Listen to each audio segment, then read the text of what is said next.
On Canberra Live with Leon Delaney. Money Matters with Luke Smith from Envision Financial Services. That's right, it's Luke Smith from Envision Financial Services staring at me from across the other side of the desk wondering what's going on. It's just nice to be out of the wind. It's a bit breezy out there, horrible. isn't it? Oh, it just needs to go away. It'll settle down. You know, we're looking forward to a relatively nice weekend, I believe. Today, we're going to ask the most important question in the world. Potentially. How much do I need in my super to retire? Yeah, I actually don't like that question. And what we want to try and get people thinking about today is, how could I focus on things that are more important? And I know that sounds silly, but everyone comes in and goes, well, how much do I need? And my first question to them is, what are your living costs going to be? Because a huge misconception is that, well, if I have more in there, it'll achieve what I want. And all I want to illustrate today is, you could have $1 million in your super and generate $20,000 of income. You could have $1 million in your super and generate $70,000 of income. Now, they're two very extreme examples that would have different levels of risk associated with them. So I want people to start thinking, what do I need to generate in the place of what do I need to have? Because we need to start thinking more holistically around the ways that you could get to your number. Let's say I need $100,000. I'll just make up a number. Now, if I have $2 million in superannuation and I take 5%, then I'm going to get there. That's great. If I want to just live off my income, then I'm going to need a lot more to do that. If I'm willing to live off my income and my earnings, so again, if we have $1 million and we need $100,000, you need 10%. If we had an average return of 7%, which is fairly consistent for a portfolio with 70% in growth assets and 30% in defensive assets, 7% over the longer term is pretty consistent, then you're only going to take 3% of your capital to fund the way you live. If you want to just live off dividends, then you're going to need a lot more in your super to generate that $100,000 number. So I want people to think about, what is the number that we plan on living on? And then how am I going to generate that through the various resources that are available to me? Now, superannuation is just one resource. You might have rent from a property. You might have rent from a commercial property. You might have dividends from a company that you operated your business out of, and you and your partner are going to take $80,000 a year with the tax paid from the franking credits, and then a little bit less or a little bit out of super to get to your number. So there's loads of ways that you can use resources and assets, not just super, to get to whatever your number is. But I find too many people come in and I go, well, what do you need to live on? I don't know. And then they look at me and go, can I retire? And I go, I don't know. Because they're the key facts that people want in relation to clarity and consistency. And I want to shift people's thinking around the benefit of a form of employment.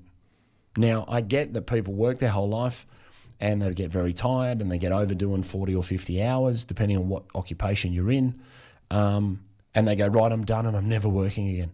But I often find that people realise that a lot of their social interactions and friendship groups are sometimes heavily reliant on people in the workforce. And you take yourself out of that, you then create an isolated environment where you could get bored. And I've had plenty of wives tell me that, I love my husband, but I don't love him every day for 24 hours a day and lunch. So go and do something. Because two sides of a partnership may already have a routine. She may already be doing this and he may already be doing that, depending on who's retired when. So you need to have an understanding of, well, what do we need to live on? And then how am I going to generate it? Because if I gave you a choice and I said, save me $500,000 in super, or go and work at Bunnings 2 days a week and earn me $25,000, what's easier? And a lot of people go, well, 2 days at Bunnings or 2 days at the dentist or 2 days at the florist or whatever the 2 days are, 3 days, whatever you do to generate $25,000 of income is a darn sight easier than saving me another $500,000 in your super. But again, if we use that 5% example, If I take 5% of $500,000 in super, that will give me $25,000 of money to meet my living costs. Or I could do 2 days of work. So I think shifting your mindset around part-time work can be hugely powerful and a key contributing factor to what is my number.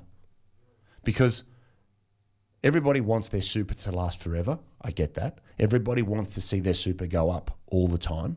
I get that. There'll be periods where that happens. There'll be periods where that doesn't happen.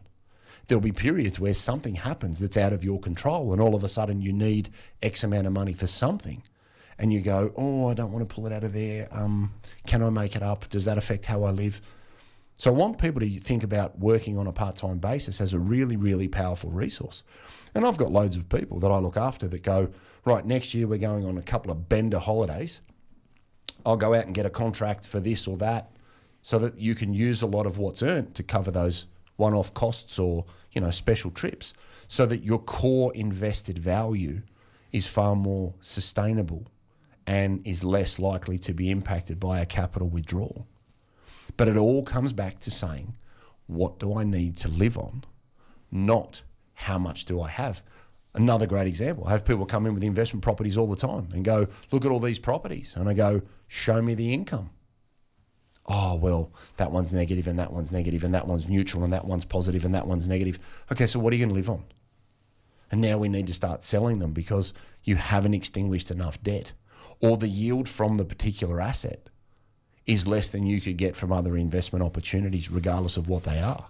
So we've always got to look at an asset and say, why have I got it? And then what is it doing for me? And just because I've always had it is not an answer. Because we need to come back to how are we going to generate X amount of money so that we can live? Because everybody comes in and says, Luke, we're just average people. We are not extravagant. And I breathe a sigh of relief. Oh, that's wonderful. I'm yet to meet anybody that's extravagant. And then the next line out of their mouth could be, well, I just need $70,000 a year to live. Or as a lady said to me earlier this week, I'm scraping by on $400,000 a year. I'm just an average person. Now, I'm not sure if she was sober, but again, in everybody's eyes, they're just average people. Mm-hmm. But you need to know your number. So the much better way of having clarity and comfort coming in to see somebody like me is we've worked out we need this to live. I've worked out I want that to live on. Then we can come up with strategies and structures around where we're going to get it from, which can then drive a change in behaviour or maximise financial decisions between now and whenever you choose to retire or reduce your work hours. But we need to start with a number and work backwards from there, not worry about the capital sum. So the question, how much do I need in super, is kind of a little bit misleading. It's more about working out where you want to arrive. What is the destination you have in mind? 100%. And then plotting the route to get there. Exactly. Work backwards. Exactly right. Yeah, because the capital number, as I said at the start, you could have $1 million earn 20, $1 million earn 70, $1 million earn 100. That comes with different levels of risk that you may or may not be able to tolerate.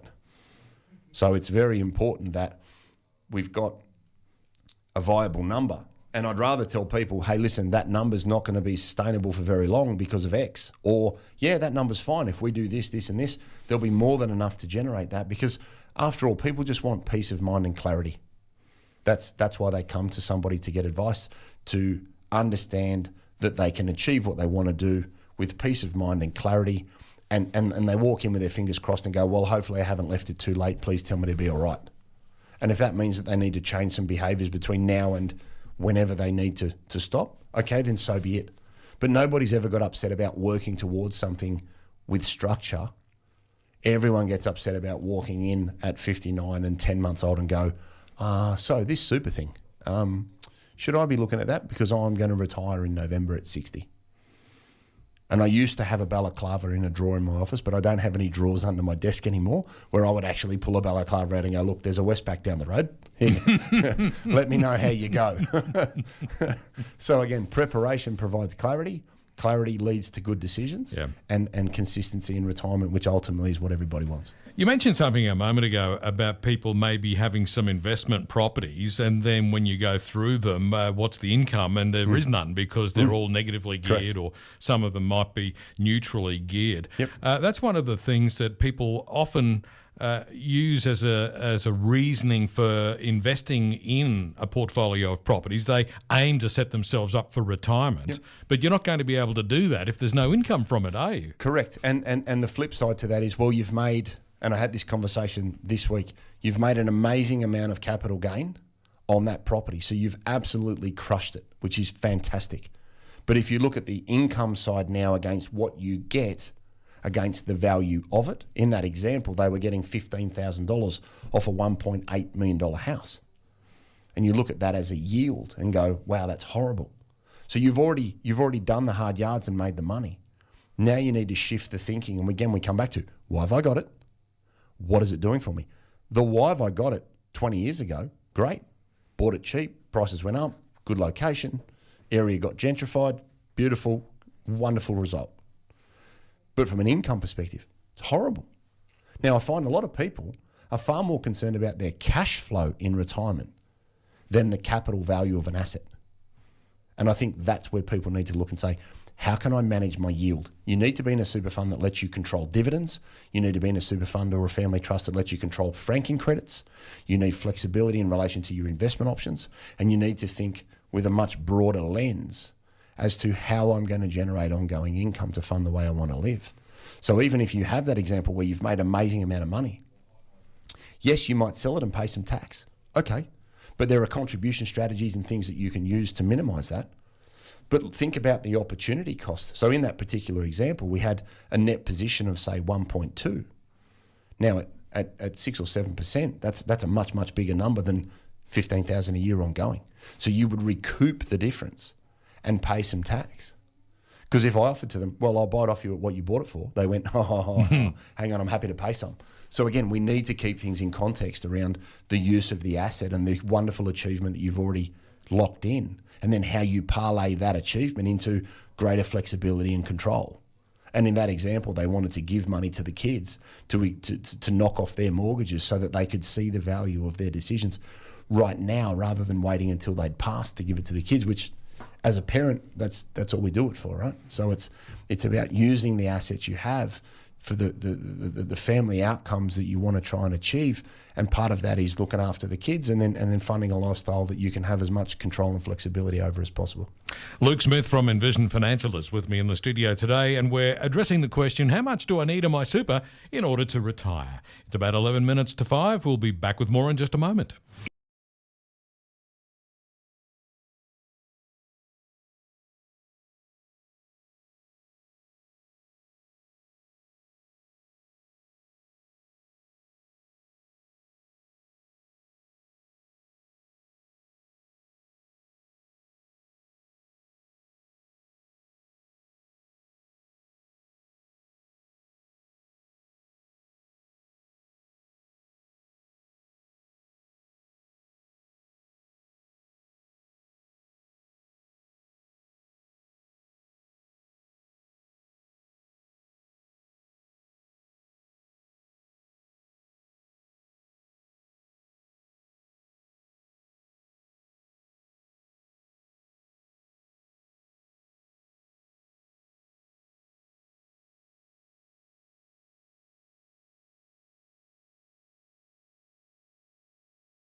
Well, it's about 7 minutes to 5 now. Luke Smith from Envision Financial is with me in the studio today. We're attempting to answer the question, how much do I need on my super in order to retire? The answer is, you're asking the wrong question. Yes, look, exactly right. I think a better question is, what do I need to generate?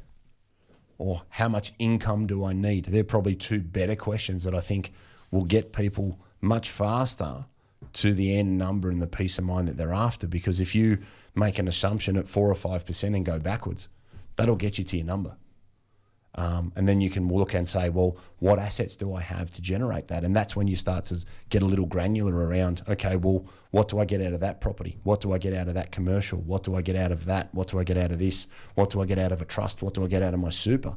And how they are invested will then have a direct impact on the rate of return and the consistency of your return. Because I often say, if the speed limit's 100 and you did 180, that's dangerous. But I think if you did 40 in a 100 zone, that's just as dangerous, because you're going to annoy a lot of people and be late getting where you're going. Now, that's being too defensive. So I think if you drove 90 to 110 in a 100 zone, you have to understand the composition. 90 to 100. I do not recommend exceeding the speed limit in any way, shape or form, because if you do and you get a ticket, it's your fault. Well, you obviously don't drive down Gungahlin Drive in the morning. I do drive down Gungahlin Drive, and if anybody's going in excess of the speed limit, good luck to them. Well, you've got to go over the speed limit just to stay up in traffic. Anyway, no, you do not. You need to think about the composition of your assets. If you're leading into retirement, where you've been in an industry fund may have been appropriate while you're accumulating, but I find you want greater control over income distributions, franking credits, cost and flexibility, which for a lot of those structures you don't get. And that's not that we don't like them, but as I say, a mini will not pull a horse float, and that's exactly what I'm referring to. Have the right structure to generate the right amount of income with the controls that you want. Think about what it is you're going to need to live on. Think about your ad hoc payments in relation to capital. Be organised and be prepared so that you've got strategic decisions working in your favour prior to retirement. Consider the source of the money. Is some coming from super? Is some coming from a dividend from a company? Is some coming from rental? Is some coming from crypto? Is some coming from a llama farm? Wherever it's coming from, just look at your ability to work and consider part-time occupation, because it is a very powerful replacement for capital. And I think if you come at it with that approach with how much do I need to live on, you can then work backwards in relation to your assets with a great deal of certainty and clarity. Fantastic. Obviously, the idea of going back to work is not necessarily going to appeal to everybody, but not for everybody, but but it's also not. It's great for your mind, evidently. Well, evidently, if you've still got one, yeah. If you still got one. I think the boredom factor is the one thing that really does surprise some people when they finally get to retire and then they go, oh, hang on, this isn't quite what I thought it would be. And I think a lot of people go back and work as well in an area of more interest. Yeah, that's right. And then they get a lot more joy out of giving back or working and earning a few dollars in something that they actually enjoy doing. Yeah, absolutely. So, Luke, where can listeners get more information? Yeah, office number 62604749. We've got envisionfinancial.com.au on the internet. We've got the podcast, The Strategy Stacker, Luke Talks Money on iTunes and Spotify. We've got Envision Financial Canberra, where we've got a backlog of all of our shows. And we've got Smart Money Strategy, your ultimate guide to financial planning, in all good bookstores and online. Fantastic. And that Envision Financial Canberra is the channel on YouTube. Correct. Exactly right. Where you can see Luke and my good self. We are. On video. We are. That's it. You know, I Looking should be sharp. I should be paid danger money, shouldn't I? Probably. Luke, thanks very much for coming in. See you next week, mate. Luke Smith from Envision Financial, and Luke will be back with us once again, at the usual time next Friday between 4:30 and 5. Right.